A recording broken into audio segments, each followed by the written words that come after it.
Panah molek hari ni. Tari atas kepala. Disebabkan panah molek, saya bagi tips untuk awak. Bila masuk kereta, kita pasang aircon, cepat sejuk lah. Okey, saya share ni tips yang mana cara orang cermak. Yang mana orang cermak ni, dia tak buka tingkap dah. Dia ada banyak cara buka tingkap, buka pintu. Nak lagi cepat buka tingkap.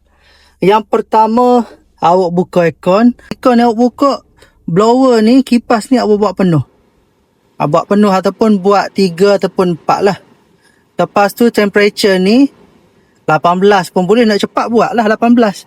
Selalunya orang cermak dia tak buat 18. Dia buat 22 ataupun 23. 23 kita buat. Okey, yang ni yang penting, blower. Makin kuat blower, makin cepat sejuk. Tapi kalau tinted cerah, kalau tak ada tinted lambat juga. Tinted ni main peranan juga deh. Kalau kereta ada auto aircon ni, kita buka, kita tekan auto saja. Lepas lama-lama dia akan turun suhu. Tengok sekarang ni kipas dia tak buat maksimum, dia buat macam ni. Suhu tengok macam saya tadi juga 23. Dia tak buat low, dia buat 23.